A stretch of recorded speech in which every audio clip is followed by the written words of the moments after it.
This is Newcap News with Kelsea Bloxam. Good evening and thank you for joining us. Matt, playoffs are finally here. Yes, the most exciting part of the season. I'm so Yep. excited. Bobcats are favorites for the first time in almost 5 years, I guess you could say. We got a little preview in sports. Can't wait. Yeah. And Gerard, I don't even want to talk to you today. Oh, why not? The storm, I am really not looking forward to that. But today was so beautiful. Yeah, today was the calm before the storm that you're not looking forward to. Let's go outside and build a snowman. Okay. Yeah, that sounds like fun. Yeah, it is fun actually. Let's indeed. Because what we're dealing with though, we've dropped off to -10. What was our high temperature today? -8 just at around 2 o'clock. And the wind is, well, it hasn't been gusting as it did yesterday, but it's really the calm before the storm, an eerie stillness if you'd call it that. Cold Lakeland area and the Battlefords having some dustings during the course of the day, but it's holding off for the time being. The clouds are building up, and the details of the storm, some 15 centimeters, coming a little later in the cast. Thanks for that, Gerard. And as we mentioned, we do have a bit of a storm coming. Our region will finally get a taste of winter after a mild start to the season. And today certainly showed no signs of what lies ahead. But what you're seeing here won't last. The snowfall warning is in effect for the Midwest, as well as a winter storm warning in the Battlefords. 10 to 15 centimeters is expected tomorrow. And the wind isn't going to make the conditions any better, gusting to 60 kilometers per hour. All that means you may not be able to see further than a kilometer ahead at the worst of times.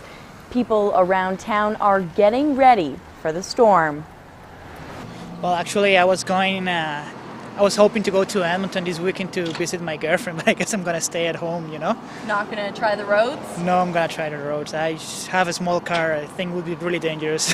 Well, I like it the way it is right now. This is really nice, but my kids are pretty excited. They're planning on snow skiing, and my little ones are hoping to get enough snow for a snowman, and they want to go sledding too. So just make sure you got your jacket with you all the time. Perfect. The Truth and Reconciliation Commission says Canadians need more education about what happened in the residential school system. The commission issued an interim report today with 20 recommendations. The Commission's scope was extensive, essentially looking at 150 years of Aboriginal history and its relationship to residential schools. At the time, the goal was to, quote, kill the Indian in the child, and by most accounts, it did just that. We lost our childhood.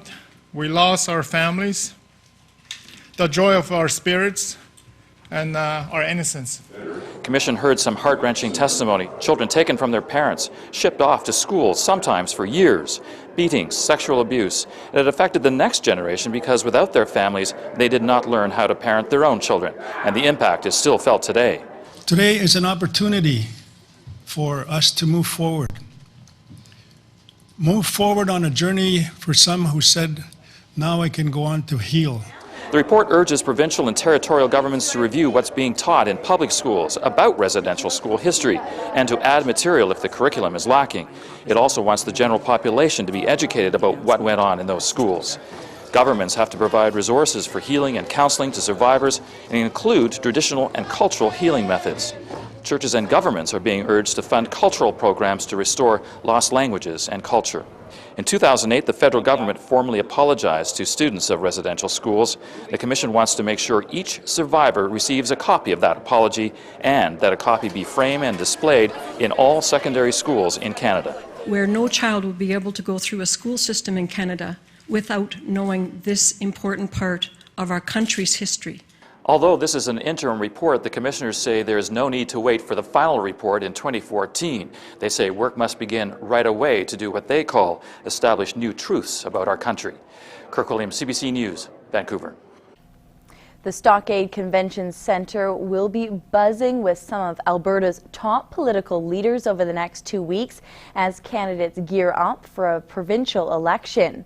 Alison Redford will make her first official visit to Lloydminster as Premier. She'll be in town Saturday, March the 3rd with Vermilion Lloydminster PC candidate Richard Starkey. That kicks off at 5:30 in the evening.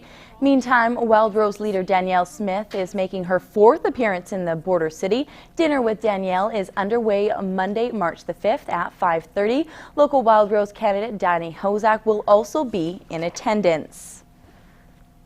Lloydminster is growing fast, which is great for our economy, but hard on area housing. Experts say builders aren't able to construct houses fast enough to combat the population boom. As Carrie McCullough explains, realtors are well aware of the problem and they have a plan to solve it. The real estate market in Lloydminster is booming, and with all the new residence and home sales, everyone involved in real estate is working hard to keep up. Because of interest rates being at an all-time low, the amount of jobs and the economy doing so well in Lloydminster, it's created a number of influx in people. Last year we had a total sales of, these are MLS stats I'm giving, over 1,900 sales. According to the Canadian Mortgage and Housing Corporation, sales are going to keep rising, and the percentage of people needing to buy is much higher than the amount of homes that will be available. If you were going to compare it by month, from this time, December to January, we've had an increase of 9% in sales for 1 month. So overall, it's a tight market. The first step is securing the land to build on. The city has made this a top priority, and real estate board members are actively trying to secure builders and contractors to get things moving. Fortunately, though, because of the leadership in the city, particularly at City Hall, we're able to react to the demand a lot quicker now than we could have even a few years ago. Matter of fact, I think we can react quicker than any other city in either province. Experts say the growth of Lloydminster, partnered with a high demand, means average house prices are on the rise. The question is, people coming often are looking for a family home, a house with a garage and a house. And in Lloydminster, much similar to both provinces, that family home will be somewhere in that $320,000 to $340,000. We expect to see that maybe moving up and becoming a little tighter. The construction continues year-round to supply housing for both those new to the city as well as current residents. Carrie McCullough, Newcap News. Coming up, a story for first-time parents and how the border city is helping them to prepare. That story after the break.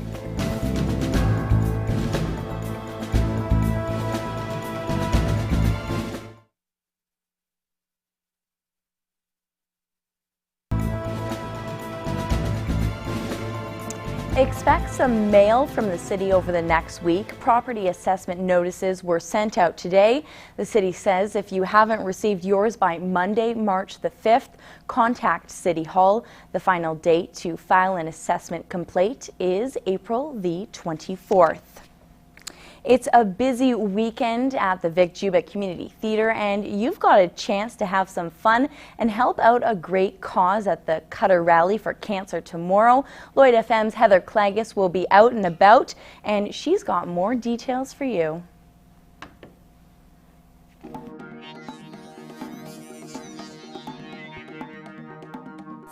Is it Friday yet? Well, you bet it is, and now is the time for you to get your tickets to see Gord Bamford live at the Vic Juba Community Theatre. He's going to be in town coming up on April the 25th. Tickets just went on sale, so get them now to get the best seats. Now, he's won a number of CCMA awards, and the group that won Group of the Year last year, they're out on tour with him, Hey Romeo. It's going to be a fantastic show. Get your tickets now by stopping by the Vic Juba Theatre box office.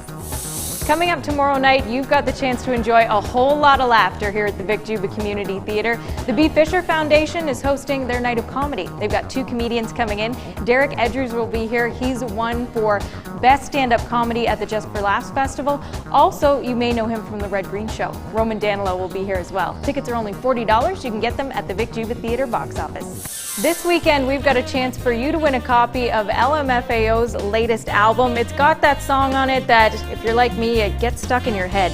Sexy and I Know It. If you want a copy, all you have to do is email your name and daytime phone number to tvcontest@newcap.ca. And we want to say thanks to John at Universal Music Canada for hooking us up with the music. Coming up tomorrow, I hope to see you out at the Lloyd X grounds. The Cutter Rally for Cancer will be on. You can stop by and check things out, or if you want to be part of the Catch a Ride, make sure you're there by 1 o'clock. Well, whatever you choose to do this weekend, I hope you have a great one. I'm Heather Clegus, and that's what's happening.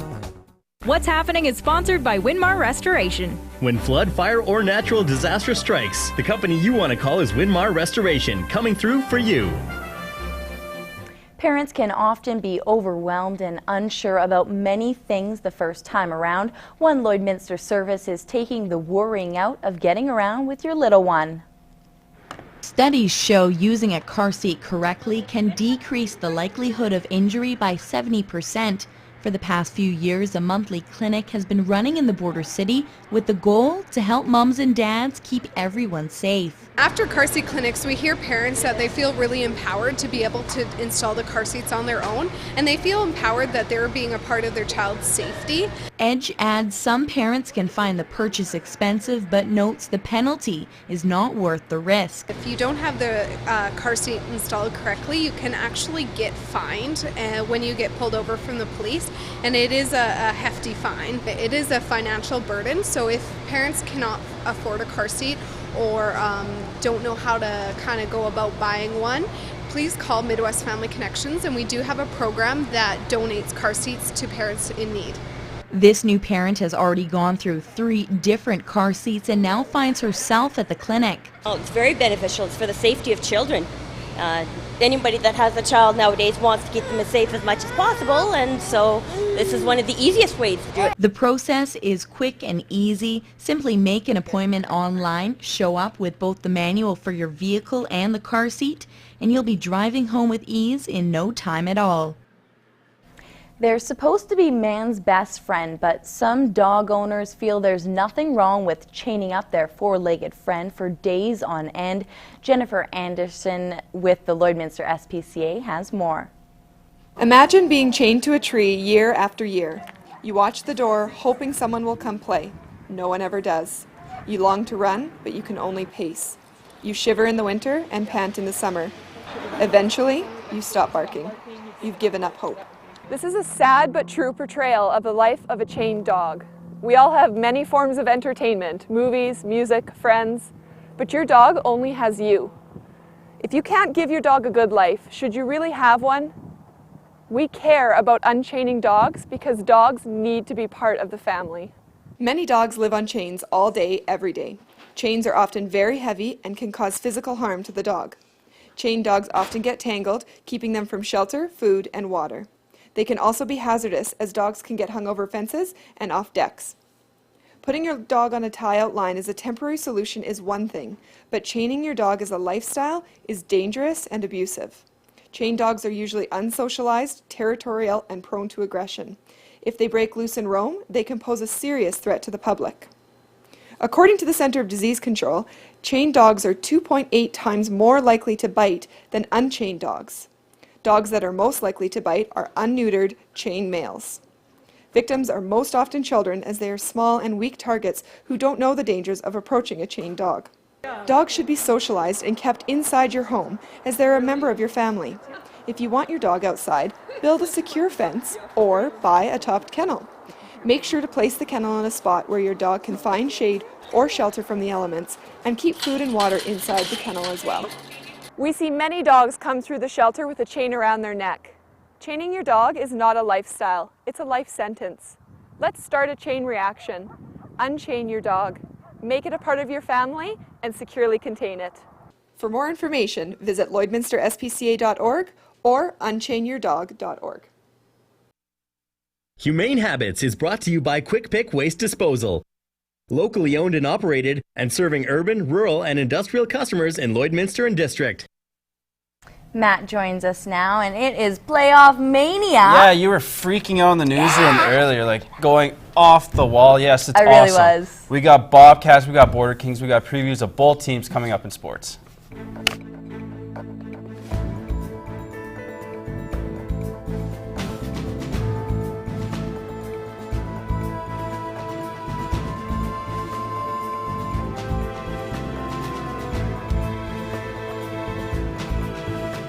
Stocks and oil prices brought to you by Spectrum Restoration. When disaster strikes, don't wait. Call the professionals at Spectrum Restoration, a certified member of the Canadian Disaster Restoration Group.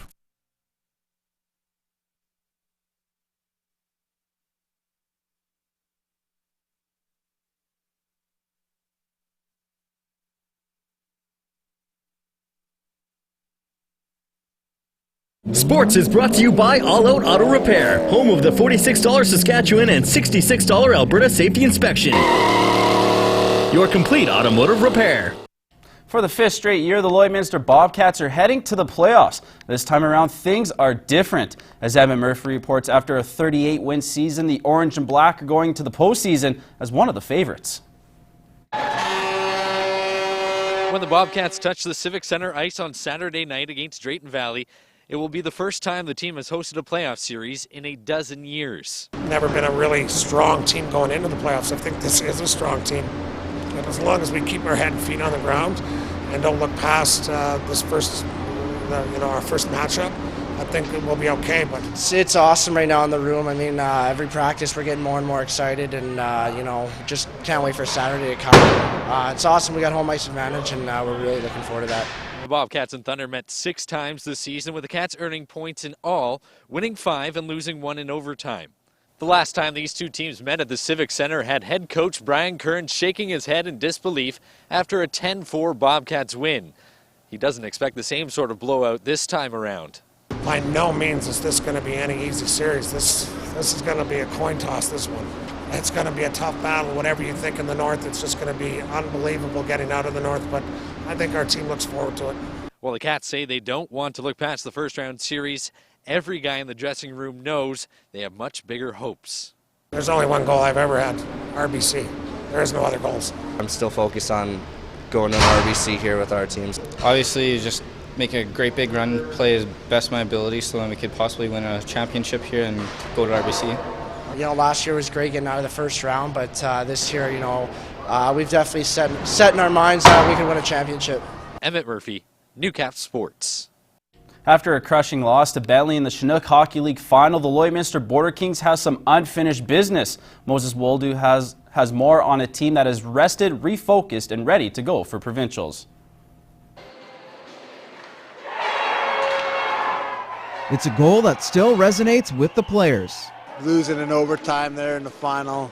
In Game 3 left a little bit of a bitter taste in our mouth. It's definitely a feeling we don't want to come back to our dressing room with anymore. It's nearly been 2 weeks since their last competitive game, and the Border Kings are heading into their provincial final using their loss to Bentley as motivation. Even though it won't be against Bentley, who we want our revenge against and stuff, but no, this will be a good test. Rosetown's on a pretty good winning streak right now. They've ran through their league and everything, and we've been waiting all year for provincials. We were so close to getting a victory and winning the championship, but we got provincials to look forward to, and I think a lot of the guys are excited for this weekend to get underway. Enter the Rosetown Red Wings, a team that Lloydminster is not too familiar with heading into this weekend, but the Border Kings know that they have to concentrate on what they do, staying out of the penalty box and executing on offense. I don't think we have to come out and feel them out at all. If we just play our game, execute properly, go at them hard, and do the little things right that we've been doing all along here, we should be successful. Special teams is going to be huge, so our penalty kill and power play has to be on cue. And those are things that we're just going to tighten up because they're really key in this playoffs and provincials. That's our strength, is we've got a lot of depth, and if we can play 5-on-5 hockey, we'll be fine. Game 1 of the provincial finals is on Sunday at 6 p.m. Moses Woldu, Newcap Sports. And that's all the time I have for sports tonight. Stay tuned. Kelsey has your Ag News next.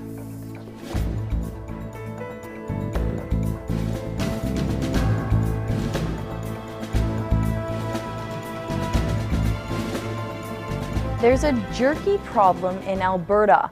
A popular small-town business has closed its doors, and at the same time, another one is fighting to let customers know it's still open.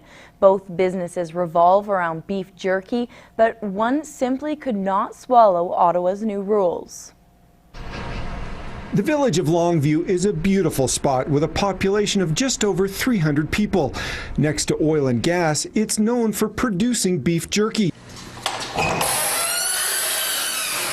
Peter Lawson is the owner of Longview Meat and Merchandise. This plant produced jerky products that were sold all over North America. But Lawson says after 10 years of production, it closed. His Canadian Food Inspection Agency bill was just too much to handle anymore. It becomes a nickel and dime operation to the tune of last year's loss to the government was over $12,000. The CFIA says it steps in when any food product crosses provincial or federal borders. Its focus is to protect consumers, and the fees associated with its inspections are the same for food producers all over the country. I kind of see a light at the end of the tunnel now, where I don't have to worry about the CFIA and paperwork and regulations and white smocks and hairnets and the rubber gloves and all the restrictions that they put upon us on how we operate. Okay, bye for now. The plant closure is bad news to the village. Needless to say, we were very disappointed to hear that one of the main employers in the village and surrounding areas was closing. I think they employ around 15 people, and for a small municipality, you know, that's quite a hardship to take. The Longview Jerky Shop produces 29 flavors of jerky and been operating since 1978. It's strictly retail, and the assistant plant manager says many customers are confused, thinking that it's closing. They're federal inspected, we're provincial inspected.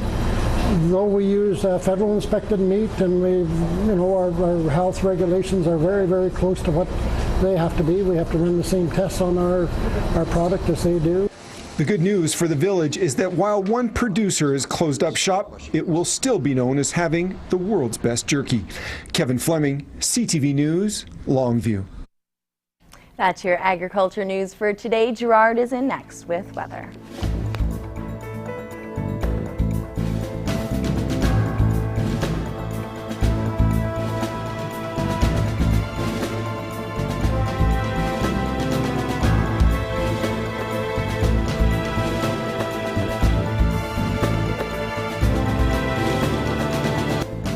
Alrighty, I think we're back, so let's have a look at it here right about now.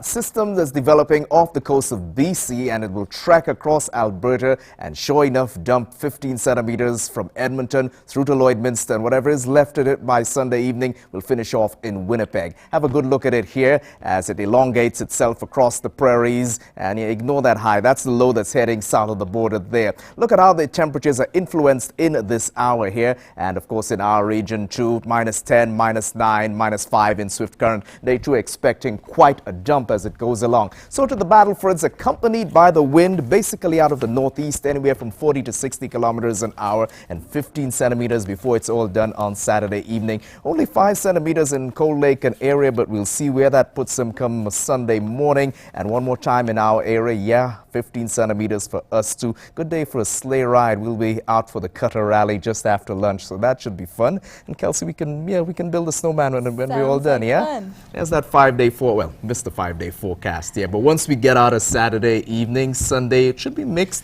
And then Monday, the early part of the week, there's some cooler temperatures. Well, we'll see if we survive. Yeah, I think we'll do just fine. That's all the time we have for tonight. Have a good night. Good night.